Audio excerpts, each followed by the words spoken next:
That's one of the biggest mistakes. The biggest mistakes. We have a kid who's on fire, they were stabbed, they were usually molested or went through trauma, whatever it is, and they feel like giving up on life. The parents come and do chinuch, right? They're dealing with it the wrong way, and the kid gets angry and chutzpahdik, and then when things get terrible, we go to family therapy.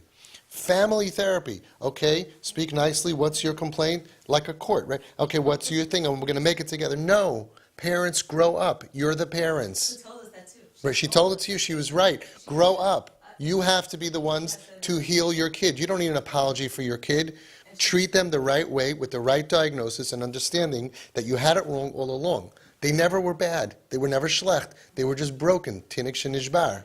And then, all the things that you were hoping to gain in family therapy, I mean, we're saying this because out of the 300 families who have come here, many, many, many spend so much time, money, and effort in family therapy, and it won't work. Because the person has nebuch cancer, and you're saying, why don't you clean up your room? You're being selfish. You're not helping out. You have to do chores. And they're saying, yes, you also have to do chores.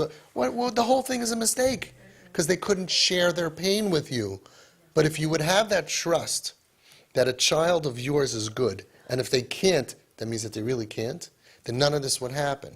So you accomplish more in 1 week of TP than 1 year of family therapy. And that's why your relationship is so much better, and you don't have to sit and talk about it. I feel, how do you feel as a parent? I feel when you're chutzpahdik to me, right, that when you said, F you, drop dead, I feel very hurt and frustrated because you're my child. Then we look at the kid. But what if you realize that the kid said all of that because you didn't realize that their finger was in the door when you closed the door on their finger? So is it still the same taina that you became chutzpahdik and self-centered and manipulative and a liar and all you care about is yourself? Or did we miss an event? If you look at the symptoms of these kids that you come here, right, you could see, Rabbanu Shalom, you have 10 symptoms of trauma. You have 10 symptoms of PTSD. Maybe the kid actually is good, went through things that caused this behavior. How many parents, I was just on the phone today, it's unbelievable. They're describing every kind of PTSD symptom. Every kind. Mamish, every kind. And I say, you have to understand, if you go Google, okay, what does trauma, childhood trauma look like when a kid is 20? You're going to see your child.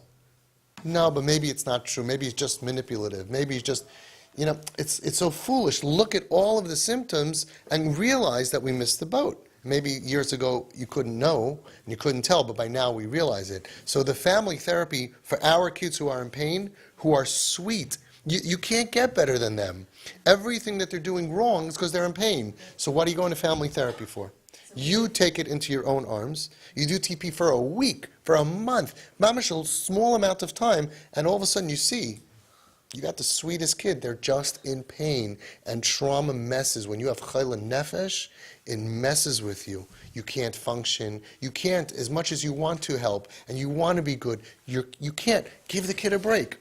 I wish we could put their brain in a freezer for 10 years. Just put them in a freezer. Stop. Turn off the pressure. There's, you know what it's like when you can't stop the world? As parents, we can't. We have to go to work. And sometimes they're 15 or 18, whatever age, and they can't. They just can't do it anymore. And we're pulling them out of bed, and you got to go. What's going to be? You have a future. You have to know the value. And just stop. And when we give them time to recover from their pain, then all of a sudden there's no fighting, there's no shomrim. Anybody call Atzala shomrim? Nothing. We don't need them. Stop pressuring them when the kid says, I can't. The example that I use is that imagine you have a beautiful stretch limo, $100,000 car, and it's on the side of the road.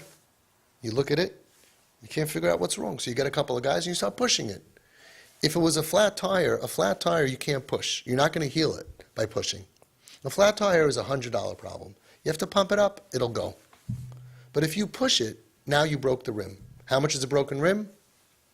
$4,000. So now you took your $100 problem, and because you pushed it, right? Like what do they say? Mashalo holech bekoach, holech biyoter koach. That's what they say in Israel, right? So for those who speak Hebrew. In English, what doesn't go with power goes with more power. That's like we say mashalo holech bekoach, holech b'moach. In Israel they say holech biyoter koach. So we push it and we push it, and when we gang up on the kid and we use our power and control, I'm not going to give you money, you're not going to be able to have this, and I'm going to take away your phone and I'm going to confiscate things. We're using power and control over a kid who has EF, emotional fever, of 104. And instead of saying, oh, Yevei Shefala, don't go to school. No, don't give in. Don't give in to him. And then the therapy world, don't give in to him. You're going to give him. You're going to give him a finger, he's going to take a hand. You're going to give him a hand, he's going to take a foot. You're going to take That's if he's a terrorist. But not if he's a chayla nefesh. Not if he's a tinik shenishbar. Not if he's just a suffering kid in pain. A kip. You have to know your kid.